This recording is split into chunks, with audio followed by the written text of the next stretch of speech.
Balitang makatotohanan, balitang mapagkakatiwalaan, balitang may paggagamitan. Skip the scroll and stream at every 36 news stream. Kasama si Justin Di sa neto makibalita, makialam, matuto at magdesisyon. Tama magdesisyon ang tama Skip the scroll and stream at every 36 news stream. Kasama si Justin Di sa neto makibalita, makialam, matuto at magdesisyon na tama.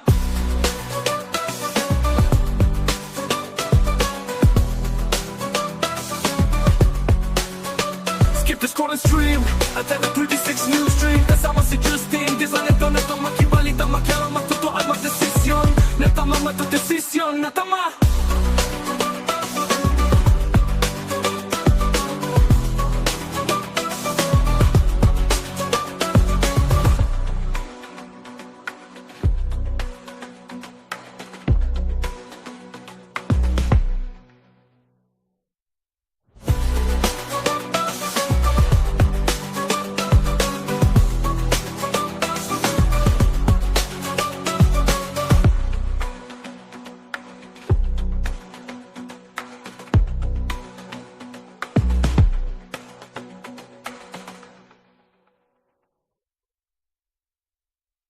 Balitang makatotohanan, balitang mapagkakatiwalaan, balitang may paggagamitan. Skip the scroll and stream at every 36 news stream. Kasama si Justin Di sa neto makibalita, makialam, matuto at magdesisyon. Tama magdesisyon ang tama Skip the scroll and stream at every 36 news stream. Kasama si Justin Di sa neto makibalita, makialam, matuto at magdesisyon na tama.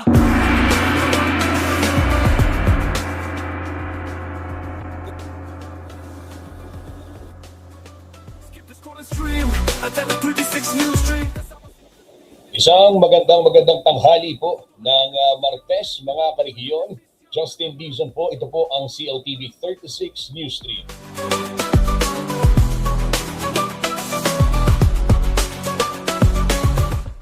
Kumusta kayo po, Kabalen? Kumusta ho kayo? Kumusta ang ating mga karehiyon na nakatutok? Live na live ho tayong napapanood sa iba't ibang social media platforms ng CLTV 36. Opo mga karehiyon, tama ho ang inyong narinig. Live tayo sa ating YouTube channel at CLTV 36 Official. Ganyan din po sa ating Facebook page at CLTV 36 Official and at CLTV 36 News. Live na live din ho itong ating programa nationwide sa telebisyon, Luzon, Visayas at Mindanao. Napapanood po itong ating news stream, ang online tambayan sa CLTV 36 via Signal Channel 115 at sa Air Cable Converge Channel 71. Live din ho ito mga karehiyon sa ating 37 cable partners sa buong Central Luzon at dito po sa Kalakhang, Pampanga sa Free TV Channel 36.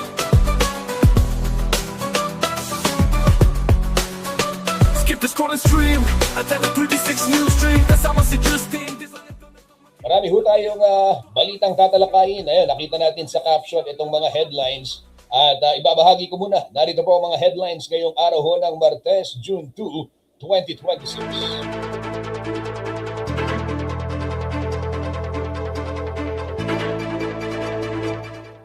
Bilang ng nasawi sa Gumuhong Gusali sa Angeles City, umakyat na sa 17.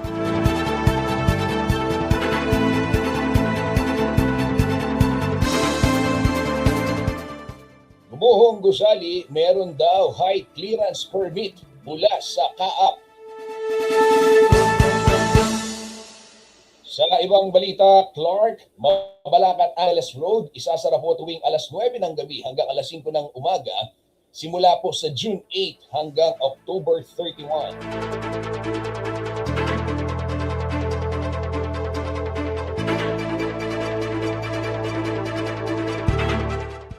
At isang ban marabol exhibit matutunghayan sa SM City Clark.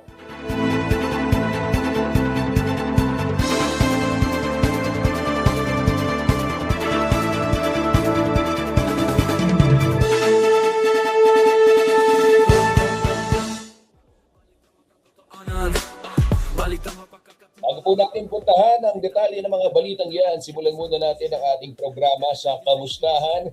At dito ho sa mga balitang may paggagamitan, mga impormasyong may paggagamitan, Pero bago yan, Kuyang Justin, pa-shoutout ka naman. Opo mga karehiyon. 36 News Train, kasama si Justin.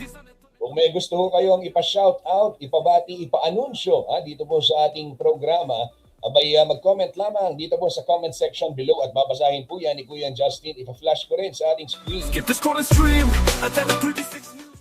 Maraming salamat sa mga nag-like and share nitong ating programa at nagpadala din ng stars para sa tuloy-tuloy po itong ating paghahatid ng mga balita at impormasyong mga totohanan, balita at impormasyong mapagkakatiwalaan, at balita at impormasyong may paggagamitan. Gaya na lamang ng ating kaibigang si Noel Cleofe. Ayan, nanonood po mula sa Malolos City, Bulacan. Palakpakan natin. Palakpakan din natin yung mga taga-Arayat, Pampanga, Quiros family, laging nakatutok dito sa ating programa. Ganyan din po ang pamilya Mandap ng San Simon, Pampanga. Pagbati rin kay Tita Au na galing po Amerika. Ayan, kakadating lamang ang pagbati. Shout out! Wala po sa... Balitang mapagkakatiwalaan, balitang may paggagamitan. Ito po mga karehiyon, tuloy-tuloy tayo sa ating balitang may paggagamitan. Silipin muna natin sitwasyon ng trapiko sa iba't ibang bahagi po ng North Luzon Expressway ngayong tanghali, alas 12:09 na ng Martes.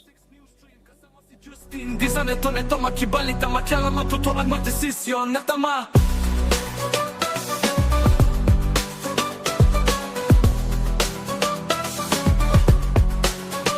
Skip the scroll and stream at 36 News Train, kasama si Justin, di sa neto. Para ho sa mga babaybay sa North Luzon Expressway, ito yung aasahan ninyong senaryo mga karehiyon. Diyan ho sa may Balintawak Toll Plaza, palabas ng NLEX o yung toll gate, wala masyadong aberya, lalo na sa mga RFID lanes. May kakaunting pila doon po sa cash lane. Paso de Blas, Valenzuela southbound portion, medyo may pagbabagal na ng daloy. Kung kayo po'y galing ng Bulacan o galing dito sa Pampanga, pagdating ng Valenzuela, asahan ninyo medyo may slowdown ng konti, pero tuloy-tuloy pa rin ang daloy ho ng trapiko dyan sa area na yan. Samantala sa may Karuhatan, Toll Plaza, ito meron hong bahagyang pila na rin, lalo na yung mga truck, sa mga biyahero po, lalo na yung mga truckers natin galing dito ho sa Pampanga. Ayan, ingat-ingat mga kuyang, dahan-dahan sa pagmamaneho. Dito po sa may Libtong, may Kawayan, Bulacan, portion naman ng NLEX, and maluwag ho ang sitwasyon. Balitang matyala matutuan matesisyon. Wala rin ho ang gaanong kaberya dyan sa may Bocaue Toll Plaza. Ganyan din ho yung bahagi ng San Fernando Interchange. Diyan po sa Pampanga, nasakop naman ng NLEX.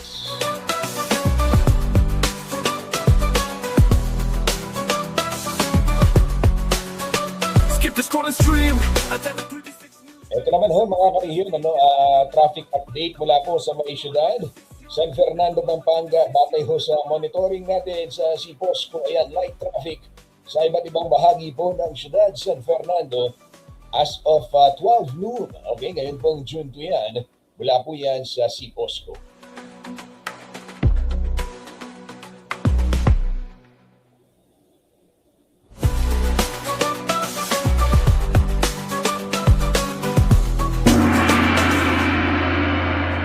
Ayan, Kuya Justin, pa-shoutout ka naman. Isang magandang hapon, maipagkat panapon Justin. Sabi ng ating kaibigang Joel Stephen Manalo ng Santo Domingo, Minalin, Pampanga. Ayan, mangantana Justin, sabi ni Kuyang Joel. Nanong ulam ko, Joel? Nanong ulam tamang yan ng Martis? Balita mapagkakatiwalaan. Makibalita ho tayo dito sa ating programa habang kayo'y nanananghalian mga karehiyon. Ito po, alamin naman natin ano yung forecast, ano yung magiging taya ng panahon. Narito po ang latest mula sa ating Weather Bureau Pag-asa.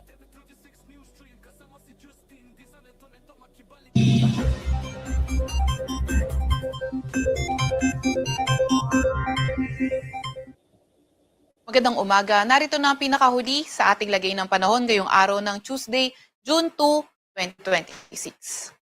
Narito ang ating pinakahuling satellite image kung saan ang southwest monsoon o habagat nakakaapekto na ngayon sa may Luzon at sa may kanlurang bahagi nga ng Visayas. Itong southwest monsoon nagpapaulan pa rin sa malaking bahagi ng Luzon at ilang bahagi ng Visayas area. Samantalang yung minomonitor nating bagyo, noong mga nakaraang araw na pumasok sa ating Philippine Area of Responsibility na binigyan natin ng local name na Domeng ay lumabas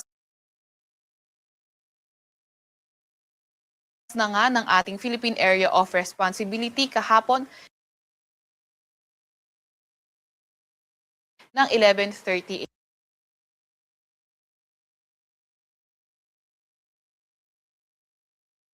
AM. Kaya sa ngayon, wala na tayong minomonitor na low pressure area o habagat. May inaasahan pa nga rin tayong mga malalakas na paulan kaya meron tayong nilalabas na weather advisory. Ito ay updated kaninang alas 5 ng madaling araw. Kung saan 50 to 100 millimeters na mga pagulan, posible yan sa Occidental Mindoro, Batangas, Cavite, sa may Bataan, pati na rin sa may Zambales. Kapag 50 to 100 millimeters yung mga pagulan, yung pagbaha ay posible sa mga areas na urbanized, low-lying at malapit sa river at ang landslide ay posible sa mga landslide-prone areas. Yan yung mga 50 to 100 millimeters na pag-ulan ngayong araw. Bukas naman, 50 to 100 millimeters na mga pag-ulan posible pa rin sa may Occidental Mindoro, Batangas, Cavite, sa may Metro Manila, Bulacan, sa may Bataan, Pampanga, Zambales, Tarlac, pati na rin sa may Pangasinan.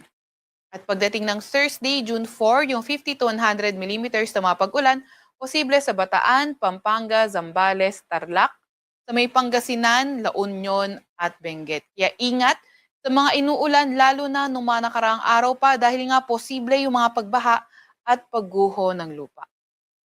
Para naman sa lagay ng panahon ngayong araw, inaasahan ang occasional rains. Yan ay sa may Zambales, sa may Bataan, Cavite, Batangas at Occidental Mindoro. Sa Metro Manila at nalalabing bahagi ng Luzon, asahan nga natin na magiging maulan pa rin. Ito ay kalat-kalat at may mga kasamang thunderstorms. Yung mga kasamahan natin sa Regional Services Division patuloy na maglalabas ng mga thunderstorm advisory, rainfall advisory o hindi kaya heavy rainfall warning kung kinakailangan. By tomorrow nga, inaasahan yung occasional rains dito na lang sa lugar ng Zambales, pati na rin sa may Bataan. At by tomorrow sa Metro Manila at nalalabing bahagi ng Luzon, maulang panahon pa rin ang inaasahan. Dulot pa rin yan ng southwest monsoon o habagat. Pagdating naman ng Thursday, yung occasional rain ay inaasahan natin dito sa may Ilocos region. At sa panahon naman for Metro Manila and the rest of Luzon, maulan pa rin panahon, may mga kasamang thunderstorms. Yung pag-ulan na yan, dulot pa rin ng southwest monsoon o habagat. Pagdating ng Friday naman, occasional rains pa rin ang inaasahan sa may Ilocos region. At yung maulang panahon, posible pa rin sa may Central Luzon, sa may Cordillera Administrative Region, pati rin sa may Cagayan Valley. At pagdating naman ng Sabado, maulang panahon, cloudy skies with scattered rains and thunderstorms. Ang inaasahan iyan ay sa lugar ng Central Luzon, sa may Ilocos Region, Cordillera Administrative Region, pati na rin sa may Cagayan Valley. Yan ay in a span of 5 days, kaya posible pa rin ito magbago. Kaya antabay pa rin tayo sa mga ilalabas na forecast ng Pag-asa. Agwat at temperatura ngayong araw sa Metro Manila ay 25 to 31 degrees Celsius. 26 to 33 degrees Celsius sa Baylawag at 25 to 33 degrees Celsius naman sa may Tugigaraw.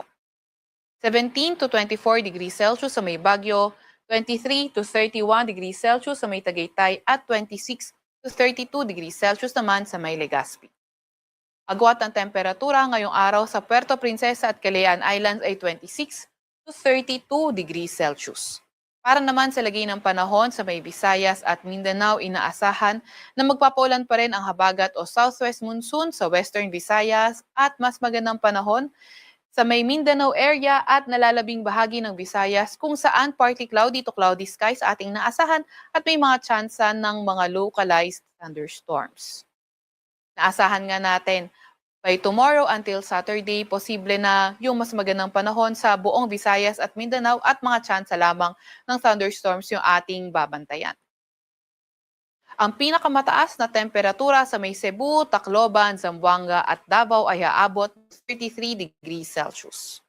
26 to 31 degrees Celsius naman sa Iloilo at 25 to 32 degrees Celsius naman sa may Cagayan de Oro.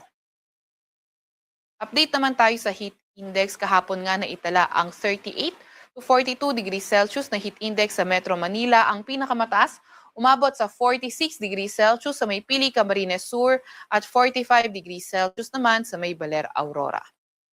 Ngayong araw, tinataya nga ang 38 to to 41 degrees Celsius na heat index sa Metro Manila at ang posibleng pinakamataas ngayong araw posibleng umabot sa 43 degrees Celsius. Yan ay sa mga lugar ng Tuguegarao City sa Cagayan, Baler Aurora, Infanta Quezon, Pili, Camarines Sur at Borongan, Eastern Samar. Wala pa rin tayong gale warning sa kahit anong dagat baybayin ng ating bansa. Sa Kalakhang, Maynila, ang araw ay sisikat ng 5:26 ng umaga at lulubog ng 6:22 ng hapon. Huwag magpapahuli sa update ng Pag-asa. I-follow at ilike ang aming X at Facebook account, DOST-Pag-asa. Mag-subscribe sa aming YouTube channel, DOST-Pag-asa Weather Report. At para sa mas detalyadong impormasyon, bisitahin ang aming mga website, pag-asa.dost.gov.ph at panahon.gov.ph. At yan nga muna pinakahuli sa lagay na ating panahon mula sa Weather Forecasting Center ng Pag-asa. Veronica C. Torres, nag-uulat. Neto makibalita makialam matuto at magdesisyon. Tama makidesisyon ang tama Skip the scroll and stream at TV36 News Stream. Kasama si Justin Di sa neto makibalita makialam matuto at magdesisyon na tama.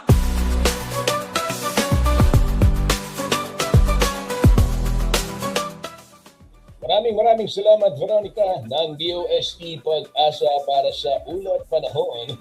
Neto makibalita makialam matuto at magdesisyon na tama.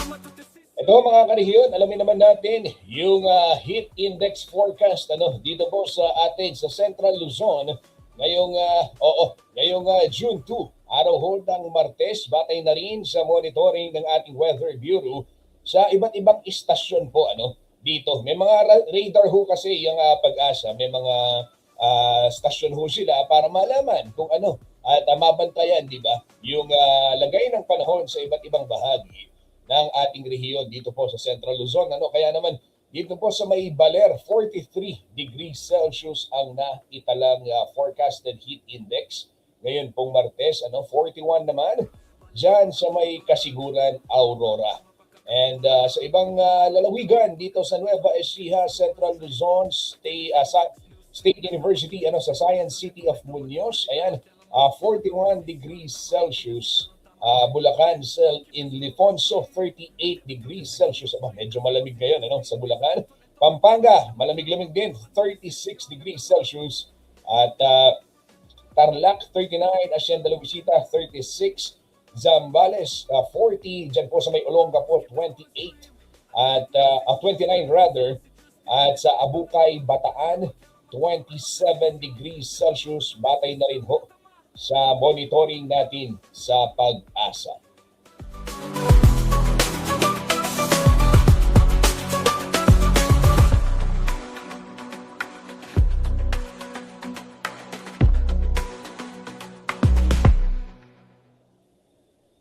Tuloy-tuloy ho tayo sa balitang may paggagamitan. Ito ho mga karehiyon, announcement lang, bigyang daan natin, brownout alert. Saan yan? Ayan, yung mga taga Bacolor, Pampanga, Doña Lucing Avenue sa may barangay Kalibutbut.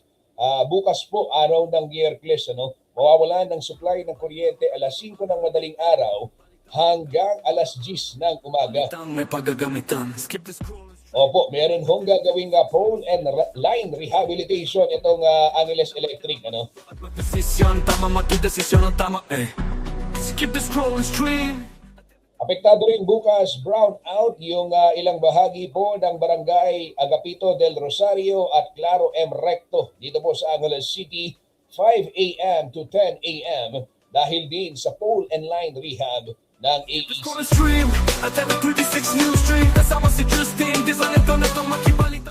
Ito, apektado rin barangay Lourdes Sur, yung malapit sa may Rizal Street area.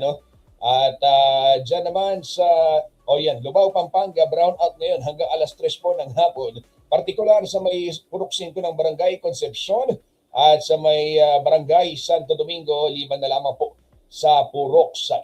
Apektado rin yung San Jose Apunan hanggang alas 3 ng hapon yung brownout ngayong araw dyan sa may Lubao.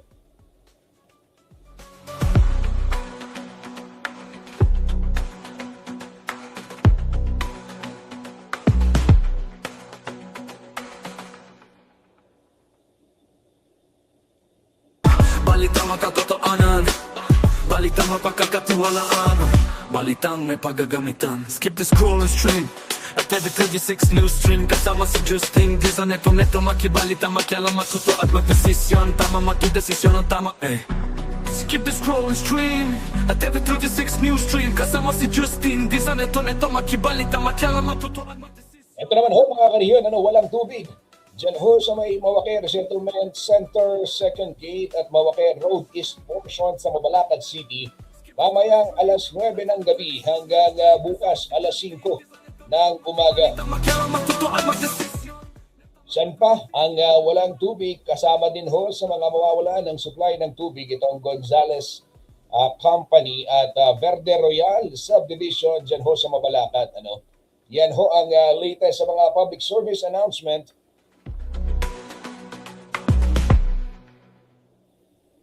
Time check muna tayo, 12:23 ng tanghali. Magpapatalastas lang tayo sa ating pagbabalik. Amin pong ihahatid ang detalye ng mga balitang yan at makakasama rin natin sa programa si Kuya Paulo G. Santos para magbigay ng update kaugnay ho nitong water waste management agenda ng Regional Development Council dito po sa Central Luzon. Kung malaki ho yung usapin sa water waste dahil ho sa bilis ng industrialisasyon dito po sa Central Luzon, kailangan mapaghandaan saan napupunta itong maruming tubig at paano ito minamanage. Skip the scroll and stream. Yan po ang ating pag-uusapan, lalo na ito sakto pa naman siya, naka-flash, walang tubig, di ba? What waste, paano yan? Di ba? Paano yung pag-uusapan? Kailangan may master plan din pagdating sa tubig dahil sa ibang bansa, di ba, kinokolekta yung ulan, naglalagay ng water impounding area, tapos ginagawa ho nila, pinifilter, tawag dito, pinaproseso upang magamit bilang malinis na tubig. And even yung water waste. Sa atin, minsan dumidiretso sa mga ilog. Yan ho yung ilang balita na natutukan ng CLTV 36 News sa mga nakalipas na araw. Meron dyan sa Abacan River, dyan sa Mexico, Pampanga. Diretso, yung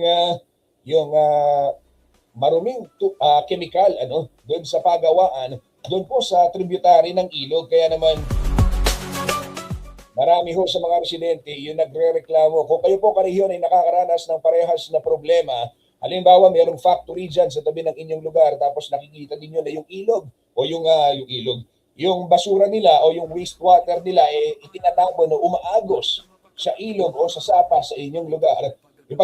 Ipagbigay alam ho yan dito sa ating istasyon. CLTV 36 upang atin hong matutukan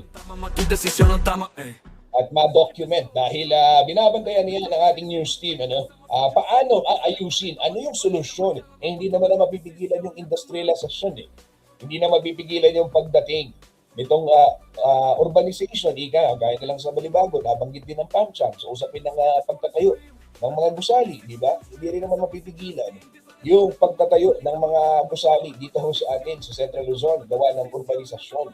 So paano ho natin maihahanda yung lahat at paano matitiyak na hindi mauulit ito pong nangyari sa Barangay Balibago.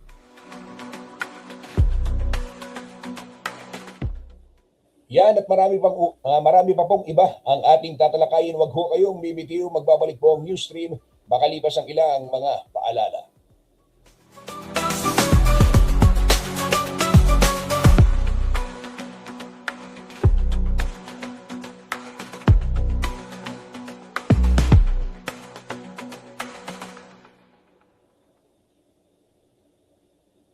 Balitang makatotohanan, balitang mapagkakatiwalaan, balitang may paggagamitan. Skip the scroll and stream at every 36 news stream. Kasama si Justin Di sa neto makibalita, makialam, matuto at magdesisyon. Tama, magdesisyon ang tama, Skip the scroll and stream at every 36 news stream. Kasama si Justin Di sa neto makibalita, makialam, matuto at magdesisyon na tama.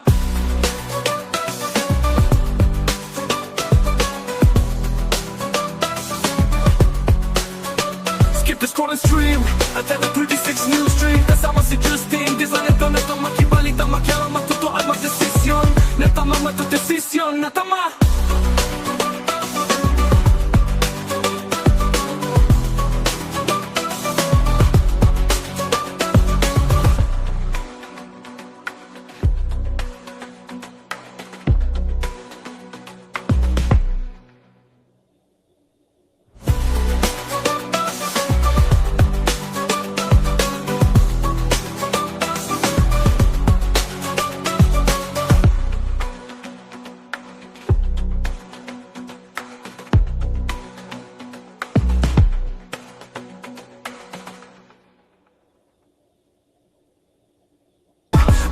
tama katotohanan, balitang mapagkakatiwalaan, balitang may paggagamitan. Skip the scroll and stream at every 36 news stream. Kasama si Justin Di sa neto makibalita, makialam, matuto at magdesisyon. Tama magdesisyon ang tama Skip the scroll and stream at every 36 news stream. Kasama si Justin Di sa neto makibalita, makialam, matuto at magdesisyon na tama.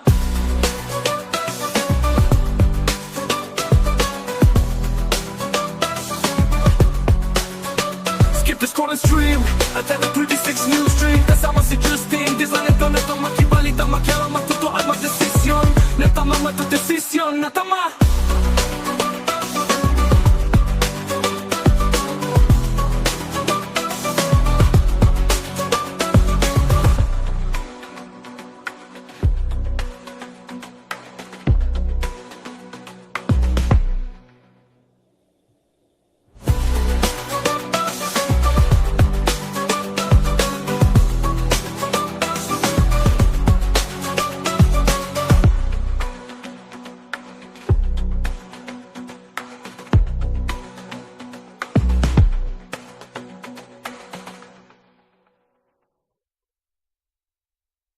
Balitang makatotohanan, balitang mapagkakatiwalaan, balitang may paggagamitan. Skip the scroll and stream at every 36 news stream. Kasama si Justin Di sa neto makibalita, makialam, matuto at magdesisyon. Tama magdesisyon ang tama Skip the scroll and stream at every 36 news stream. Kasama si Justin Di sa neto makibalita, makialam, matuto at magdesisyon na tama.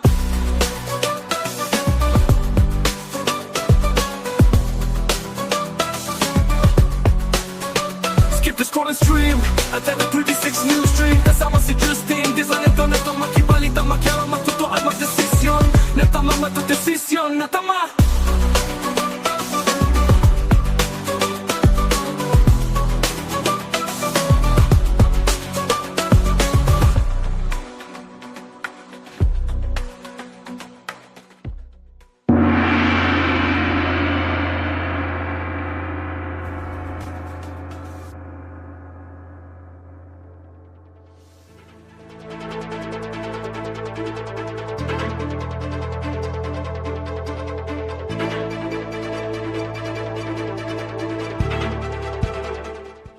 Nagbabalik po ang CLTV 36 News Stream. At gaya ho ng aking nabanggit kanina, makakasama ho natin sa ating programa Kuya Paulo G. Santos para ho magbigay ng update kaugnay itong usapin ng water waste management dito po sa Central Luzon na kamakailan lamang ay tinalakay sa naging pagpupulong ng Regional Development Council. At kung ano yung latest ito, makibalita tayo. Kuya Paulo G., kumusta ang iyong nabantayan sa pulong nitong mga leader ng Central Luzon kaugnay nitong maruming tubig sa Central Luzon?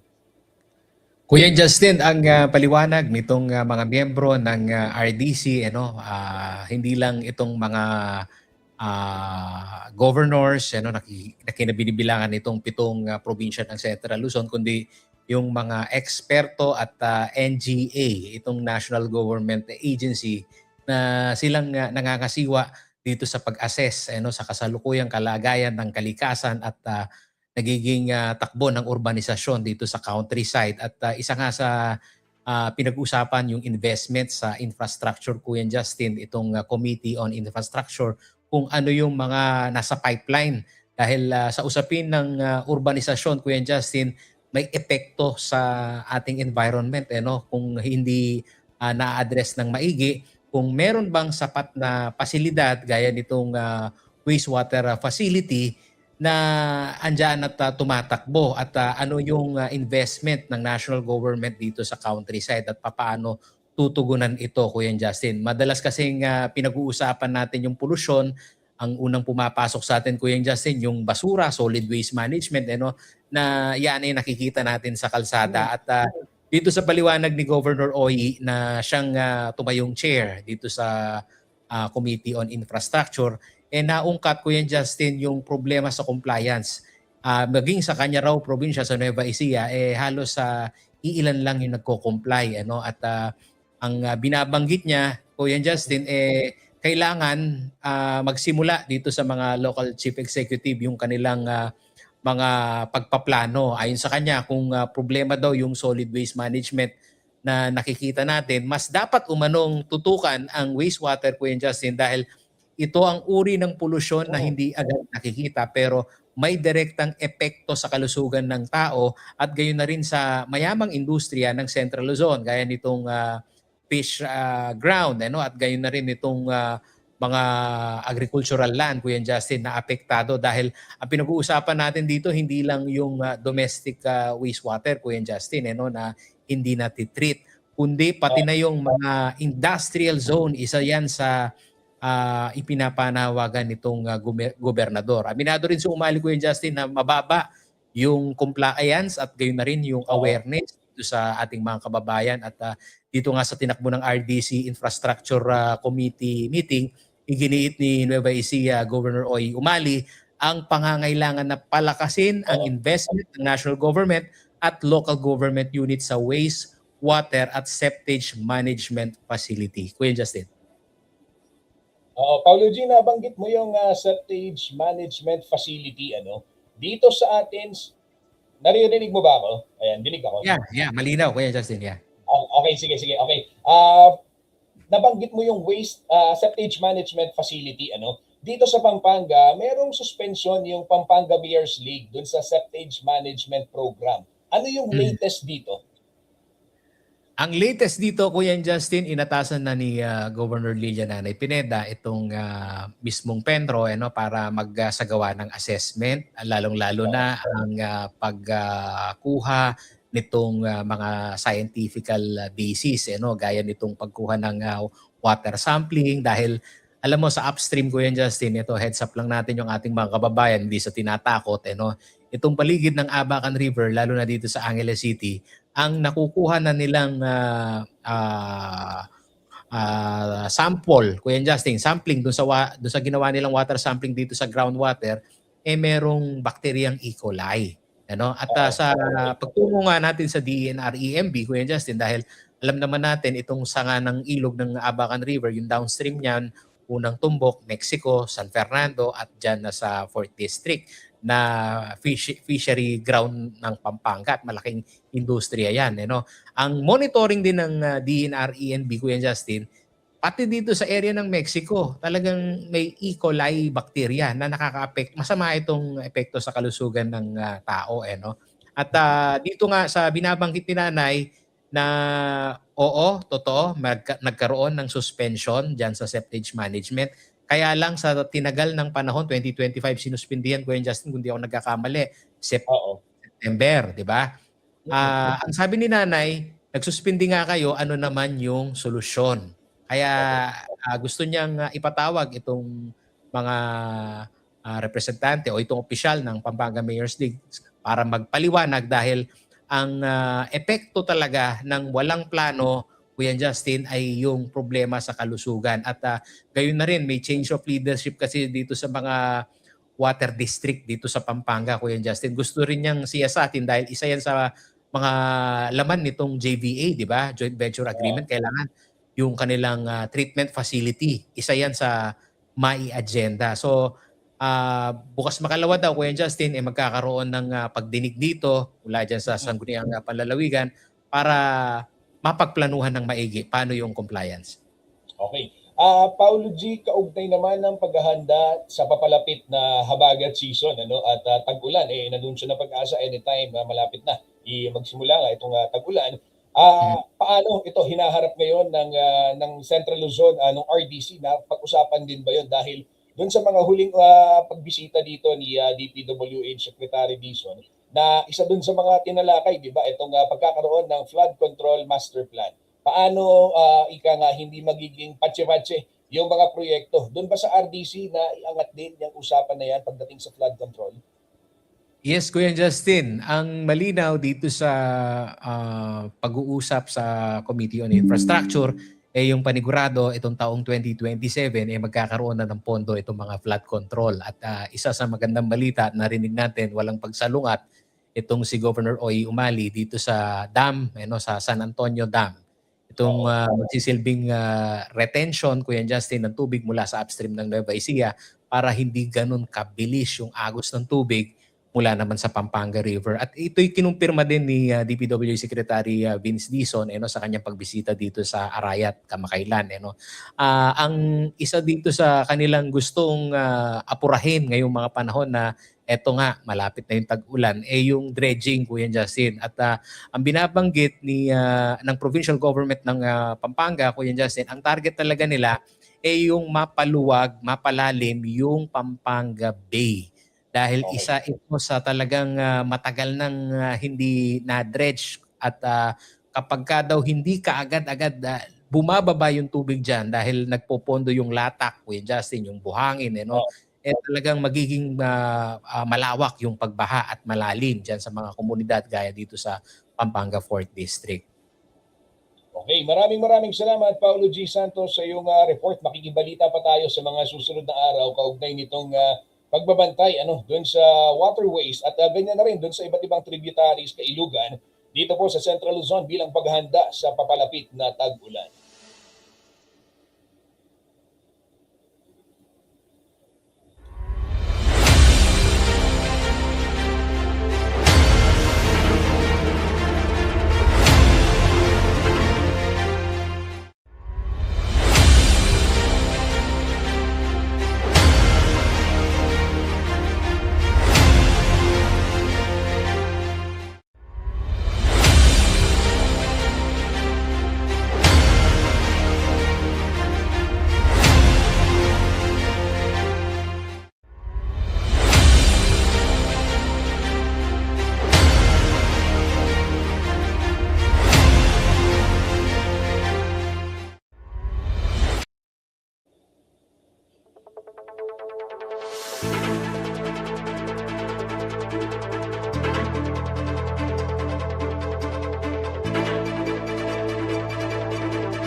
Tuloy-tuloy po ang ating balitaan mga karehiyon. Narito po yung update kaugnay ng gumuhong gusali sa Barangay Balibago, Angeles City as of June 2.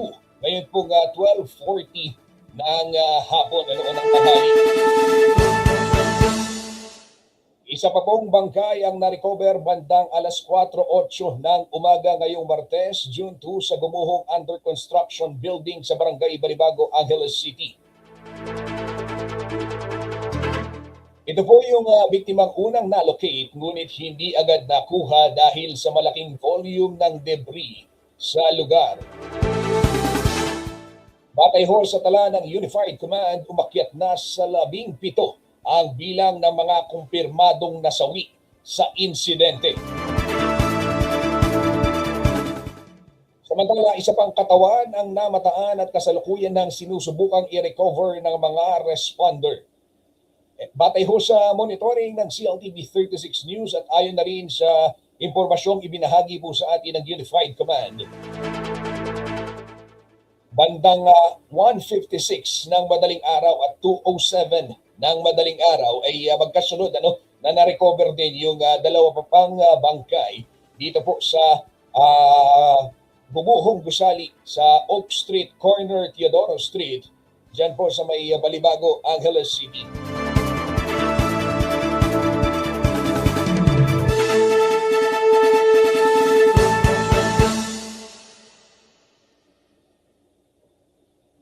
Samantala sa kaugnay pong balita, nilinaw po ni Attorney Willie Rivera, legal counsel ng may-ari ng gumuhong gusali sa Balibago, Angeles City, na batay sa mga dokumentong kanilang nakita, walang lumalabas na Joel Young bilang kontraktor o kinatawan ng kumpanyang Golden Years Construction and Steelworks Corporation.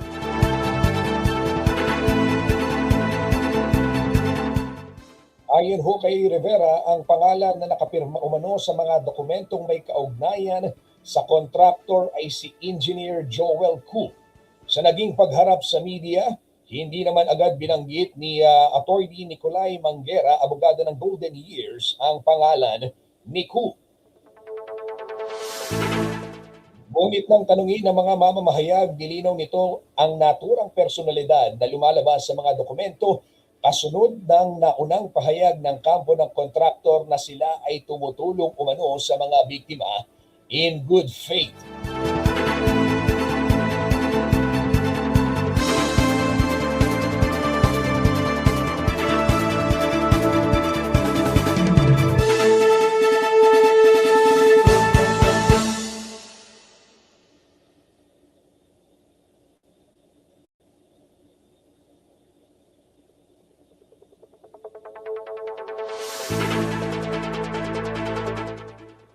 Samantala, wala pang pinal na konklusyon kung sino ang may direktang pananagutan sa trahedya habang nagpapatuloy ang fact-finding investigation ng Alice City Government at iba pang kaukulang ahensya.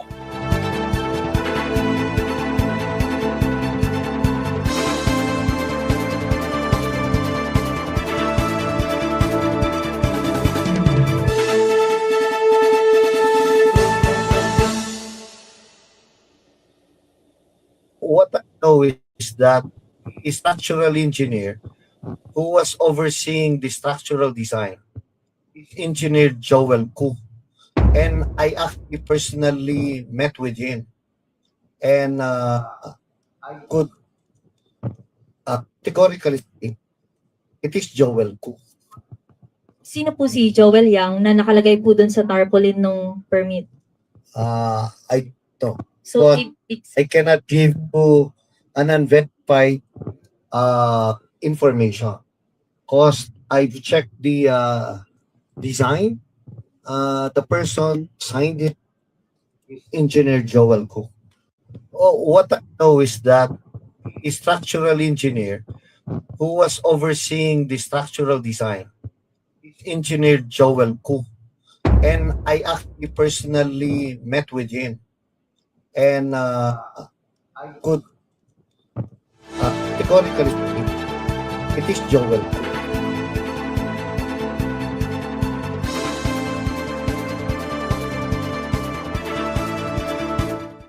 Atin hong narinig ang tinig ni Attorney Willie Rivera, ang legal counsel ng may-ari ng gumuhong gusali sa Balibago, Angeles City.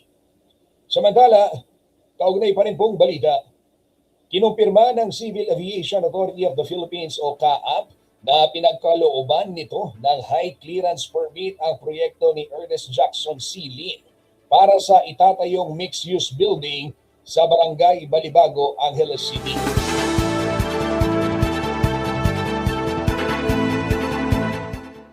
Batay po sa Certification of High Clearance granted ng CAAP initial on March 16, 2023, ang high clearance permit sa ilalim ng control number I-022023228688 para sa isang 40.65 meter building na matatagpuan po sa Oak Street, Barangay Balibago. Nakasaad din sa dokumento na ang maximum structural height na inaprubahan ay 40.65 meters habang ang approved top elevation nito ay 144.77 meters above EGM 208. At kabilang po sa anumang appurtenances o karagdagang istrukturang maaring ikabit sa gusali. Nilinaw naman sa sertipikasyon na ang high clearance permit ay may kaukulang mga kondisyon at limitasyon na dapat sundin ng may-ari at developer ng proyekto. Mahalaga pong tandaan na ang high clearance permit ng CAAP ay tumutukoy lamang sa aviation safety at posibleng epekto ng istruktura sa flight operations. Hindi nito otomatikong pinatutunayan ang pagsunod ho ng proyekto sa iba pang kinakailangang permit, structural design, requirements, building code standards at mga lokal na ordinansa ng pamahalaang panglungsod.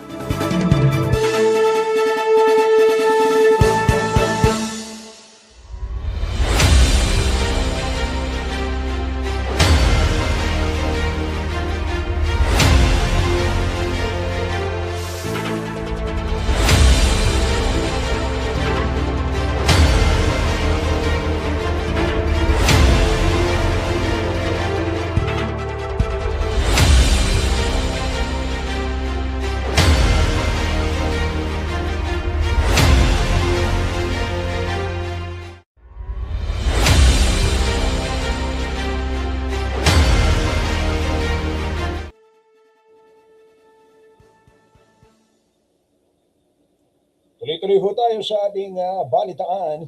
Sa ibang mga balita naman, mga karehiyon, para ho sa mga magtutungo at magsusundo, di kaya naman maghahatid dyan sa Clark International Airport.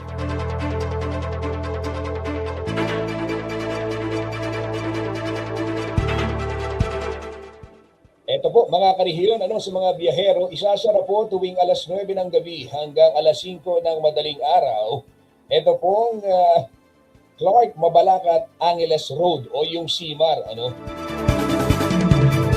Simula ho yan sa darating na June 8 hanggang October 31. Kaugnay po ito ng pag-transport ng mga railway girder para ho sa Malolos Clark Railway Project.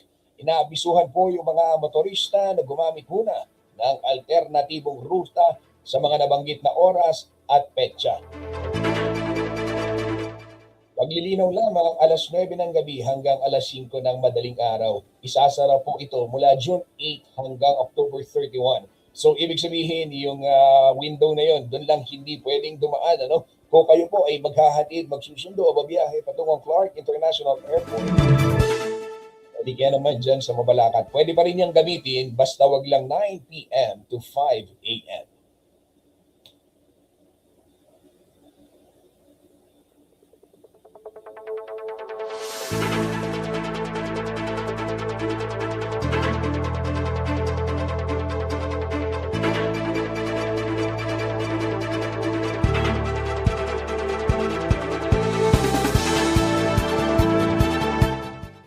Samantala sa ibang balita, masisilayan po sa SM City Clark ang isang makasaysayang exhibit na pinamagatang Pisamban Kung Maragul, A Journey of Faith, Heritage and History. Ipinapakita po rito ang makulay na kasaysayan ng Holy Rosary Parish, Pisambang Maragul, sa Angeles City na bahagi po ng pananampalataya ng mga Kapampangan. Layon ho ng exhibit na ipabatid sa publiko ang mahabang paglalakbay ng parokya tungo sa pagiging kauna-unahang minor basilica dito po sa Pampanga. Samantala, mapapanood po ang special coverage ng CLTV 36 sa YouTube at Facebook kaugnay po ng isasagawang solemn proclamation of the Holy Rosary Parish bilang minor basilica sa darating pong June 10, 2026.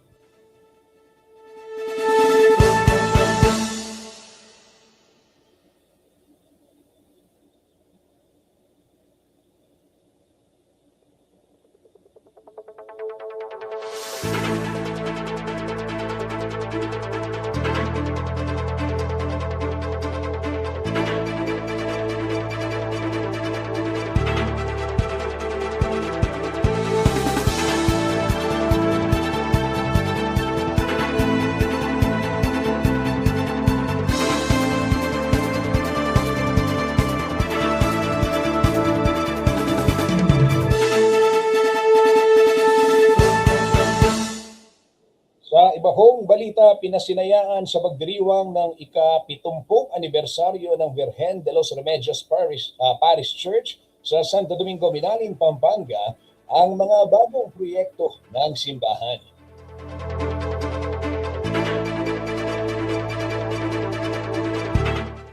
Pinasbasan po nitong May 31 yung iba't ibang pasilidad, kabilang na ho dyan yung Adoration Chapel, Christ the King Hall, yung Choir Loft, altar sa Christi Mater Dei Hall at Regina Caeli Hall. Pinangunahan po ni Reverend Father Joselito Among Tok Vital ang blessing kasama po yung mga local officials and sponsors dito po sa bayan ng Minalin, Pampanga. Naisakatuparan po ang proyekto sa tulong ng pagtutulungan ng mga mananampalataya mula ho sa Minalin, sa San Simon at Apalit bilang bahagi ng temang With Mary, 70 Years of Grace and Hope.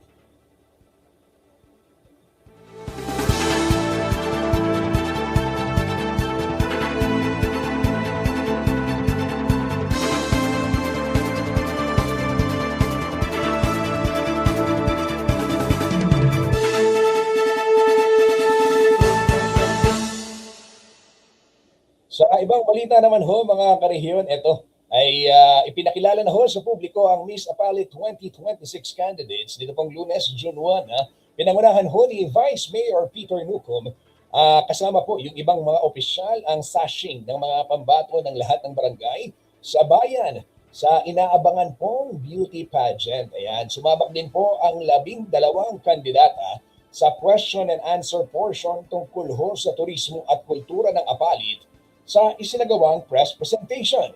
Ang Coronation Night ng Miss Apalit 2026 na bahagi po ng aktibidad ng Piyestang Apalit ay itinakda sa darating pong June 25.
Sa ibahong balita, tuloy-tuloy po ang advokasya ng Laos Group of Companies o LGC sa pagtulong sa paghahanda sa mga eskwelahan at komunidad para po sa paparating na pasukan.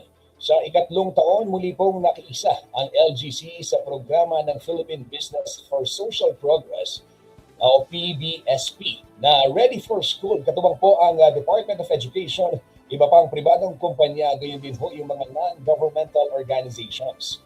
Kaugnay ho nito, 15 volunteers mula po sa Laos Group ang kabilang sa mga tumulong sa Brigada Eskwela ng Highway Hills Integrated School sa Mandaluyong City nito pong Sabado, May 31. Nagbayanihan ng LGC volunteers sa pagbabalot ng 317 elementary textbooks upang matiyak na handa na itong gamitin ng mga mag-aaral.